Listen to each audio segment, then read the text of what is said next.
It is unprecedented, and the damage to the environment looks to be substantial. I've called Governor Jindal. We've pledged our support, and hopefully we'll be providing some to them soon. I certainly don't want to have a disaster like that off the Virginia coast.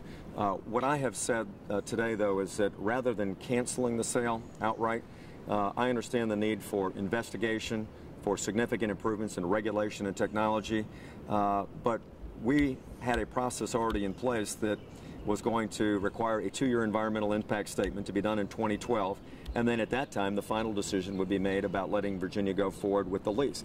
There wouldn't probably be drilling for years after that, so rather than canceling it, the prudent course to me would have been let's continue this investigation. Let's get all the answers from the Gulf, but let's keep the process on track so if the answers come back and there are clear technological fixes to blowout preventers, the federal government imposes new and appropriate regulation offshore drilling, that at the right time Virginia would be ready to go. I mean, the industry's had a pretty decent record for 30 or 40 years down there. There's still almost 4,000 wells down there that are continuing besides the Deepwater Horizon that are still going to be in process.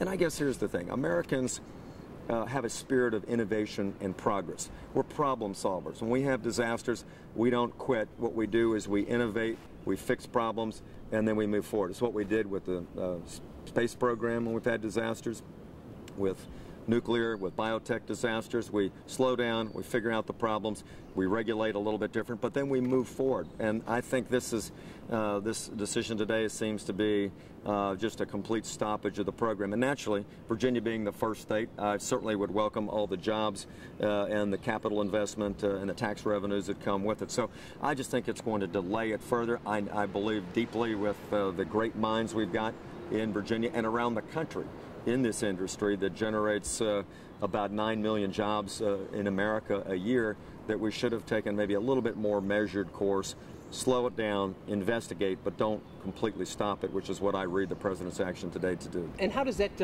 impact your vision for this? I mean, this was heavily reliant on your transportation plan. You had a lot of your administration was reliant on these leases. How does this delay the plans that you had? Well, it's a piece of the transportation plan. It was one out of the 12 different funding mechanisms I outlined during the campaign, and it was one that we passed. As you know, this year the General Assembly specifically authorized offshore exploration and drilling for oil and natural gas and devoted 80% of that money to transportation.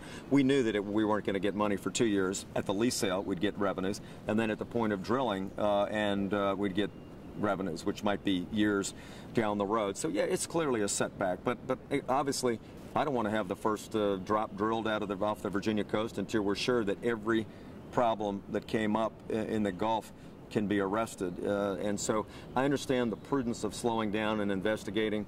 I just think that the better course would be let the environmental impact statement go forward. Let's do all the things we were going to do anyway, and if we've got all the problems addressed in 2 years, then maybe it'd be prudent to go forward. Maybe it would be prudent to go forward solely with natural gas, where you don't have the same problems that you do with oil, because we've got tremendous estimated deposits of natural gas, which don't carry the same problems as drilling for oil. So I understand the President's action, and I think over the course of hopefully the next year, when this very thorough investigation is done, we'll have better answers and we'll know when it's time to proceed again. Do you think the Obama administration's done everything they can in this situation? Do you think that they've taken some heat over their response? Well, they have, but they don't have any vessels. They don't have an army or a flotilla out there to do what these private companies have done. I think there's been a series of things that should be done better after the fact, obviously, looking at it.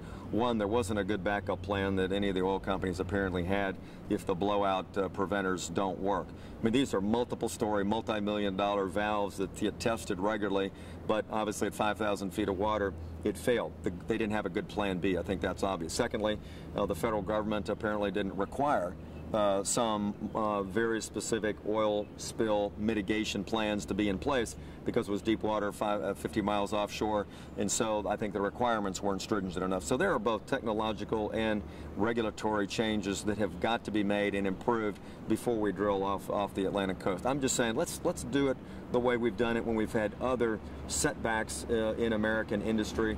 Don't quit, don't cancel. Let's take a measured course and find ways to overcome the obstacles. And that's consistent with our long-standing spirit of American progress, and that's the way I'd like to proceed. Because attitudes will change inevitably when the gas prices go back up and oil prices go back up. Everyone's going to want to start digging again. Well, they will. And I have said, back to your question, that Ryan, that offshore drilling is just one part of an overall comprehensive strategy that I support and I embrace. I'm for more use of clean coal, more natural gas onshore, which is now very low priced here in Virginia.